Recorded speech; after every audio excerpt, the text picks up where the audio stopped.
welcome to the Pink Parlay. It's your fine ass host, Molly, and welcome to the show. Did y'all see the photos from the Pink Parlay shoot though? Those photos were so beautiful, and I literally have like hundreds of more photos that were just so fire. Like, it was so hard to pick my favorites, y'all. Like, and I still gotta like upload these photos to the actual page and stuff, but I did definitely post those to the story, so if you check those photos out, what did y'all think? Did I do my shit or no? Because I swear I did my shit. I've never put that much into something before. Don't get me wrong, this is not my first photo shoot, but this is different than just the escort ass shoot where you just put on some little lingerie, and do your little poses in the little bed or whatever and looking sexy. This is like me really putting together creativity, putting together different looks, and I don't know, I think I did amazing. This photo shoot means everything to me. I absolutely love my pictures. Oh, and also I updated my podcast cover. So what do you guys think about the podcast cover? Are you liking it? Because I know I was getting a lot of compliments on the old one, but I reiterated, like that drippy heart is now the official logo for the Pink Parlay. So yes, I definitely love the drippy heart. I think it means a lot to me. I have like such a good heart, but there's pain there, so I feel like if you literally was to take my heart out my body, it would look something like that drippy heart. Like, I kid you not, like a good heart, but my heart got tears on it, dripping down it for sure. My mom hit me up again, and the way I feel emotionally when she contacts me, like I was asking her, did you look at the podcast I sent you? She was like, no. And I'm like, okay, whatever. I just was like, you know what? I really don't care to talk to you. Like, I really have healed as a person, and I feel like every time I talk to you, pretty much like put me in this depressive state. And I just think it's best for me to just cut you out my life, And I sent her the podcast again, but now my face is on it, so she know it's me now. It ain't even no question in it. But I was like, if you just want to like listen to like maybe some of my earlier episodes, like Born a Boss or whatever, I talk about you a lot. And if you care to just listen to why I hate you so much, then, you can listen to it. And of course, I was like, I'm gonna block you. Like, I literally was cutting her off. Like, I'm blocking you. And all she said was, please do. And I blocked her. And I was so depressed. I was like, let me get a bottle and just like take shots to the head and just get fucked up, passed out, like just get all blacked out and shit, like how I used to when I used to get emotionally triggered like this. And, I shed my little tears of pain or whatever, because the shit did suck. I would have liked to hear, just good job, because I hear it from you guys. You can hear so much positivity from the outside world, but it's just like you just want to hear it from that one person though. Now, don't get me wrong, I appreciate the fuck out of y'all, but like just it would mean so much to me. So much if I could just hear it from my mother one time. Yeah, I did. I shed my little tears or whatnot, and you know what? I was like, that gives me more fuel to this fire for my episode. So fuck what she talking about and making me feel. And no, I'm not about to go drink no liquor. Like, I'm gonna smoke this blunt though, and then I'm about to go lay this shit down. I don't need her. She's cut the fuck off. I got y'all. I got me. That's on me. I got my son too that be cheering me on. I'm good.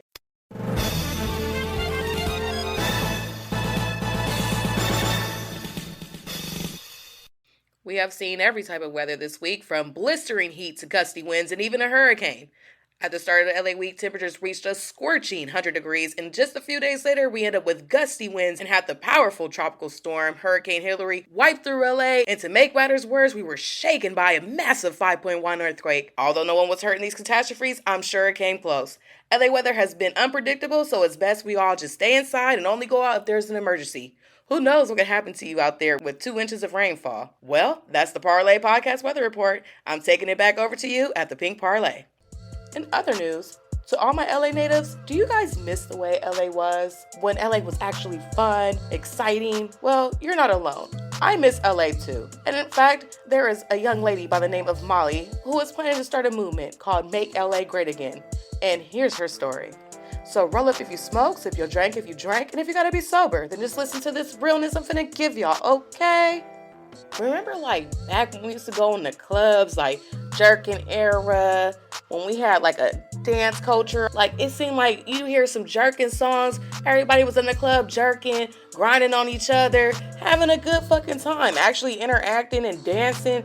Like, I don't know, I feel like I haven't got that vibe no more. Even Secret Sundays, like sometimes I'll go there with a table, Sometimes I didn't even have a section. Fuck it. I was just, we know where the stage at, where the strippers was at, where I actually met Apple Watts, and that's where Apple Watts got a lot of her fame from, is from Secret Sundays. Like, that's really where her name really, really was popping. Like, she was known already as a stripper in LA, but Secret Sundays, I feel really, really put her on the map for real, as far as really being known in LA. Like, and since I'm mentioning Apple Watts, I'm going to wish her the best. I don't know if you guys are aware of Apple Watts. I'm sure a lot of you guys are. But, you know, she got into a really bad car accident. Now, I used to be cool with Apple Watts. We were kind of cool. Like, I ain't gonna say we was tight like that or nothing. But you know, she was fucking with this nigga, right? That was a broke, powder head ass nigga that would just come around and snort up everybody powder. Like, this is literally the type of nigga he was. Like, he was a joke. So he was no one I would ever fuck with. But, you know, it was cool enough to where we had numbers and would communicate here and there. But never in a sexual way or anything like that, you feel me? Like, I wouldn't say that he was a thirsty nigga or nothing. Thirsty to hit the powder and shit, yeah. But to ever fuck with me, like, nah, it was never that type of vibe, right? So I'm with my baby daddy. And my baby daddy sees I have a missed phone call from this fool. And I guess, like, maybe he thought that I might have been fucking this guy. And he happened to know the guy. So maybe he was a little feeling some type of way about it. I don't know. But I guess my baby daddy ends up being with Apple Watts all night. And this is when I had my tummy tuck. So I'm in the bed. I got 2 drains hanging out my fucking stomach, y'all. Like, filled with blood. Like, just nasty, hurting. Like, even to, like, move, let alone yell or cuss a bitch out or fight or anything. Like, I can't do none of that. Like, I'm literally, like, damn near paralyzed. And this is, like, just fucked up. So it's probably maybe, like, 6 in the morning. I get a fucking phone call from my baby daddy. Answer the phone. It's this bitch Apple Watts. And she fucking like, oh, so you fucking with my nigga? And whoa. I'm like, who is your nigga? She said the nigga name. And I'm like, I was like, him? Like, in my eyes, I thought, like, in my eyes, she's really been that bitch, really putting off for LA, really hustling, getting her money, really dancing, really fucking it up. You feel me? The bitch fucks it up for sure. That's just why, you know, she was definitely the top name as a stripper in LA. Like, everyone knows Apple Watts. Like, she fuck it up for sure. But I'm like, out of all the niggas that want you, all these baller niggas in LA you can fuck with, and you fucking with the brokest nigga of them all, like the joke, the nigga with no car. Huh? Like, so I was like, damn, like I wouldn't fuck a nigga like this. I'm sad that you're even fucking a nigga like this. And that's what I told her. I was like, I'm kind of disappointed you can fuck with a nigga like that. I thought she would fuck with a nigga that was way better. But I don't know. I don't remember like all the other words we was said, but I know it was like, you know, we hung up in each other's faces and this and that. And I was just I always had a little chip on my shoulder about that. Like, I'm not gonna lie. Like, I know y'all probably be like, let that go. But mind you, I never really seen her again to confront her about the shit. But, you know, it was just she called me on some real powder head ass shit with my baby daddy. My baby daddy stirring her up. They both just high. It was just giving real Bobby and Whitney. You know, he all in the background too, vouching like, if y'all don't get y'all high asses off my motherfucking phone, the shit was just really hard for me because I was really, really angry and I really wanted to do something and I couldn't. And you know what? And with my tummy tuck, and that's a whole nother story for a whole nother show, but, you know, I ended up like being hospitalized after my tummy tuck. Like, I almost could have died from that. And I honestly feel that I probably wasn't healing in the right way because I had so much stress on me. And I wasn't healing and recovering and, you know, like, as I should be. Was doing too damn much. But yeah, so back to that. And she's lucky to be living, but it is sad to see her in that condition because what is she really gonna do? Like, you know, she's been dancing and stuff her whole life.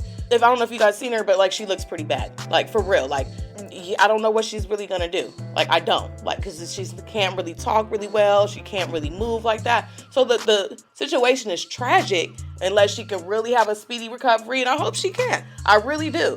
But like, I don't know, y'all. Like, the way it's looking, I don't know. Like, she probably gonna be like that for a good time, for sure. And that's all I have to say about that one.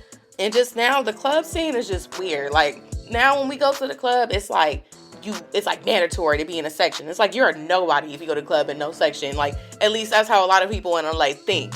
So that's how materialistic we can be out here sometimes. And sometimes we're so fucking materialistic that I think we forget to just fucking enjoy life. Like, I feel like we've gotten, especially as of lately, we've gotten so fucking caught up in just being so fucking flashy that we just forgot about just having fucking fun like we used to. Like, we didn't used to even have all that flashy shit. And I promise you, we had way more fun than what the fuck we doing now. And then now it's like, okay, you gotta have a section.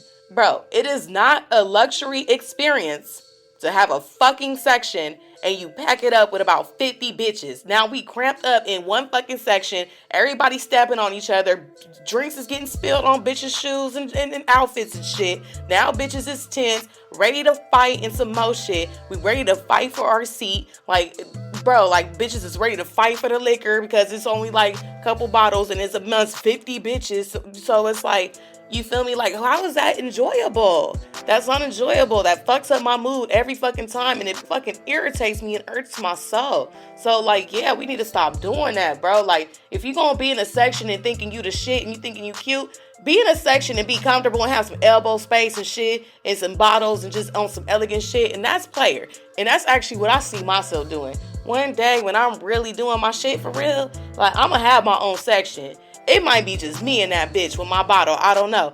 Or maybe some of y'all invite y'all to the club with me and we could turn that shit up. Like, I want it to be raunchy, nasty. We gonna be twerking, having fucking fun, turn that shit up. I don't want none of that attitude, weird ass shit, ready to fight but not fight, or ready to fight and fight. Like, it's just like, I'm not like all that shit.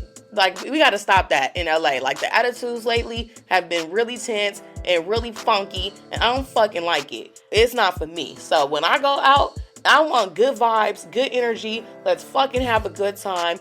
Fuck what everybody else is thinking. Fuck what them bitches is thinking. If they hate them, let them hate.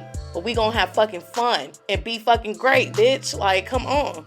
So yes. Then, on top of the club being lame, every time you walk out the lame ass club, y'all, you gotta be careful for your surroundings. Make sure, you know, the club ain't getting shot up. This shit's been weird. Like, it's literally been a fucking war zone. And then you got homeless people. So then you got motherfuckers that's with the shits you gotta worry about. Look, you gotta make sure you stay ready and shit, you know. Then you got the homeless infestation. Like, this shit is crazy. There's literally homeless people everywhere. In upper class neighborhoods, lower class neighborhoods, downtown, you name it. East LA, West LA, the Valley, everywhere there are bums. And it's getting so bad. Every freeway underpass, there is a fucking homeless community. And it's to the point where you can't even walk on the sidewalks. Not like you would want to because it's so disgusting. You have trash everywhere. Sometimes like feces, urine, drugs, needles, like you name it. Like, they literally trash our fucking city and they don't give a fuck. And when you look around and you see this beautiful place, and if you're someone that's been from here, and it's like, damn, like, okay, like, we've been having homeless people, like, okay, like, don't Skid Row, that's been Skid Row forever, right? But homeless people and all that. But like, low key, like, that's where they low key used to all be at, like, over there for sure. Like, downtown always been like, you know, having a nice little homeless population. But to have them spread to how it is now, to where everywhere you go, no matter what neighborhood you're in, there's a dirty homeless person somewhere, like, it's really getting out of hand. Like, seriously. And to be in such a beautiful place and then have to pay such high ass rent, and then to have these homeless populations sometimes footsteps away from your door. Like, and this is not safe. They're breaking into cars, stealing shit, harming people. And it's just, I don't know. The city is nuts right now. And I mean, I'm still going to stay here because I love my city. But I really just am not happy with what I'm seeing in LA right now. Like, for real. We need to get it together, LA. Like, come on, LA. Like, we are better than this. For sure, we are better than this.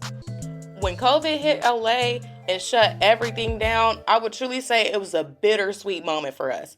Like, in the beginning, it was sad. I remember it rained for like 2 weeks straight. We was all in the house, depressed.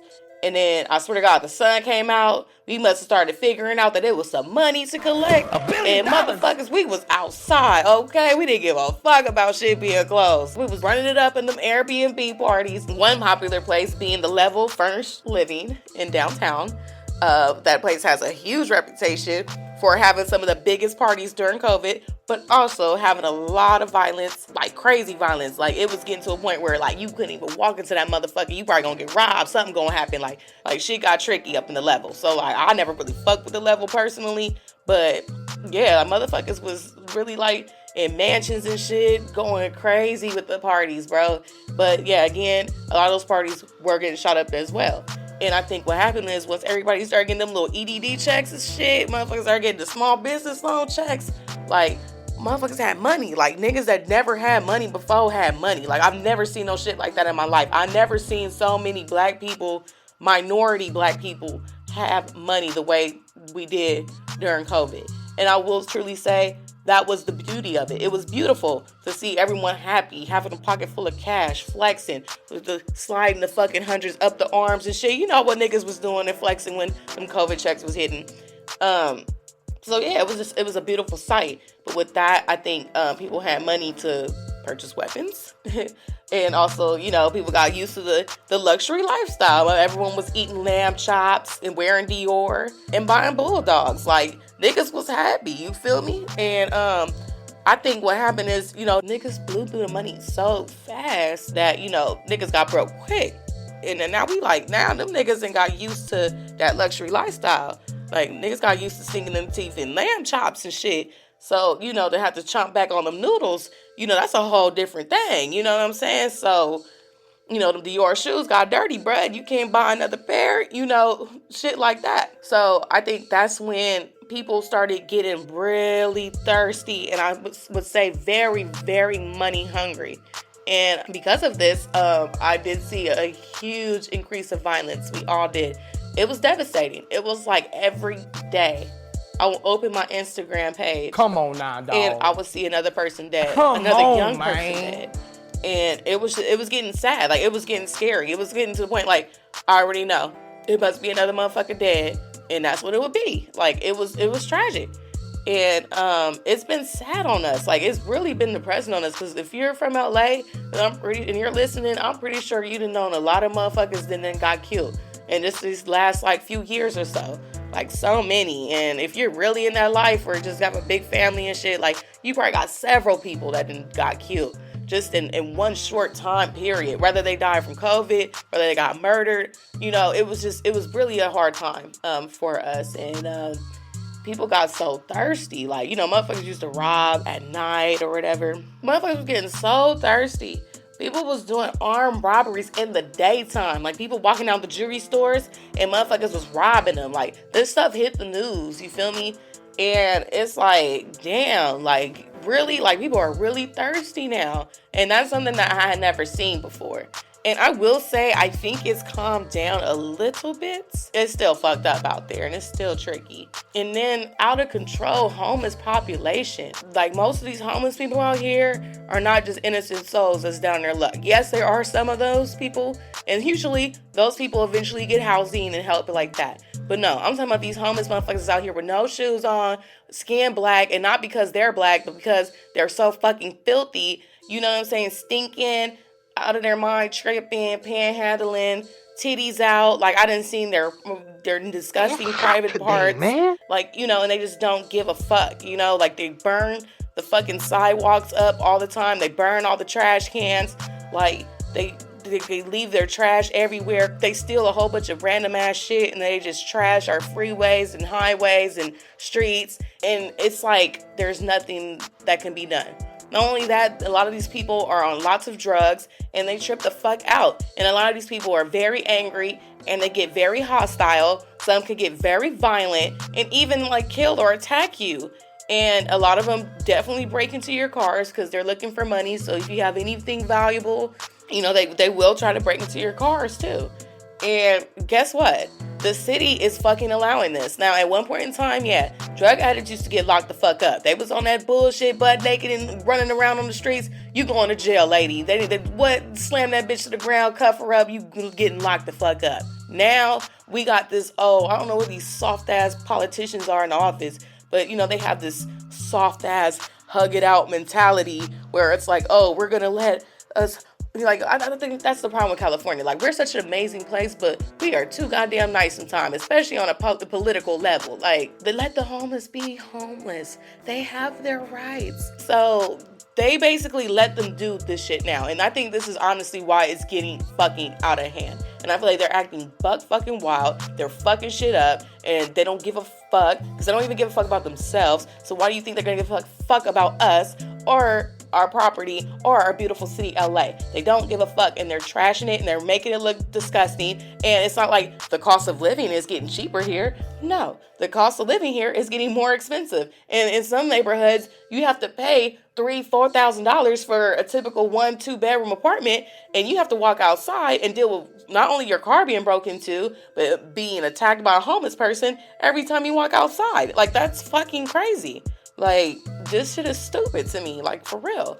And I think they need to get locked the fuck up, and they need to go to jail like how it used to be. And I don't think it would eliminate the problem completely, but I think it would help, because you gotta think, a lot of these people do not want the housing. There is housing available. Hello, I talked about my episodes. I got housing. So a lot of these people choose that lifestyle because they don't want to deal with the responsibility. Here's the problem.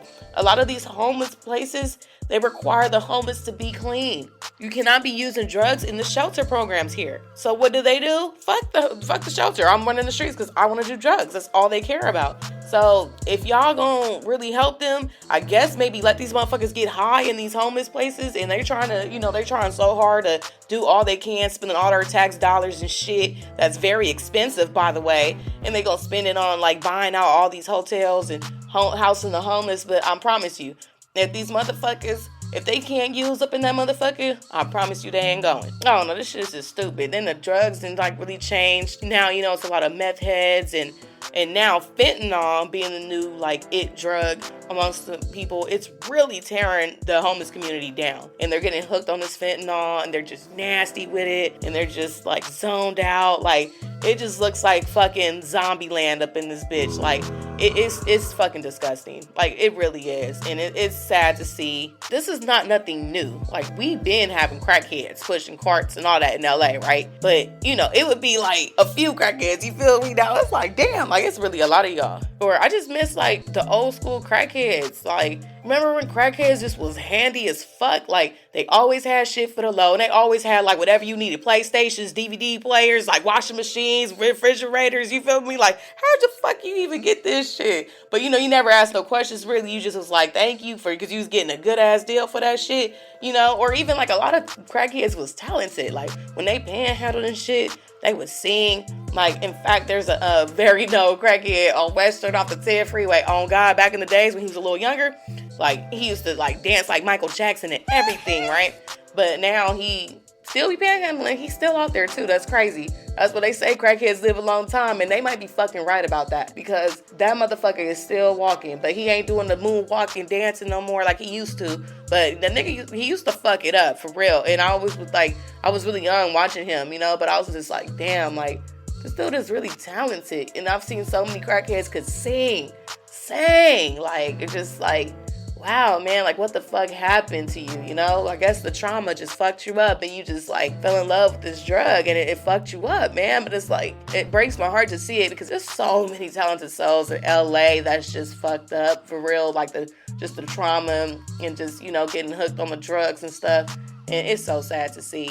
So, yeah, I'm tired of reminiscing about how L.A. was, and I really want to kind of bring that back. And I know I dream big and stuff, but I just want to start a movement and make LA great again. So I've been thinking about this topic for a good few weeks now. And, I was brainstorming this topic, really trying to get the inspiration. So I decided to look at some documentaries.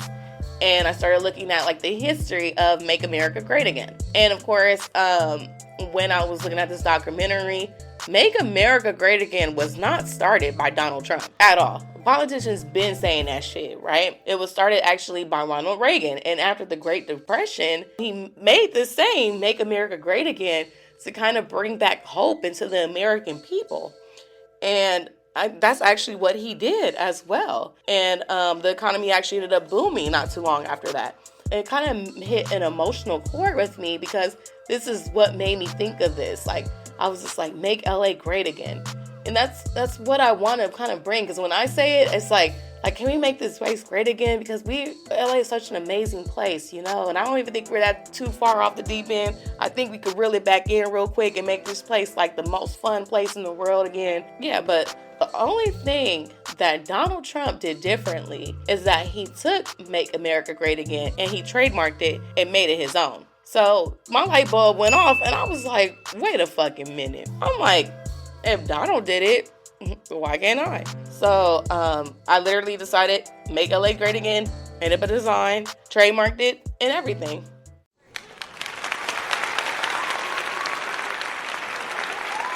Hello, my fellow LA people. I love LA, but it's become a crime-ridden place. The area has some of the worst appendicular crime known to mankind. I love LA, but our mayor officials do nothing about crime.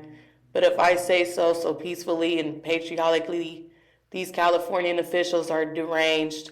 They want to take away our LA. Yeah, these radical politicians.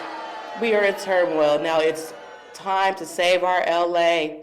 I will not let LA take away our freedom with their cost of living inflations and having our city fight amongst one another. I could have been out here at Topgolf playing golf, but no, my fellow LA natives, I'm here with you guys fighting to make LA a better place because I love you guys. Yes, I love you guys. I love you so much. You are amazing people. But you guys, you have been screwed over by these guys that are, don't get me wrong, professional politicians. They aren't stupid people, but they have us LA people at zero. Now it's time to put our political Make LA Great Again caps on and save LA. We just have to do it, and we have to win.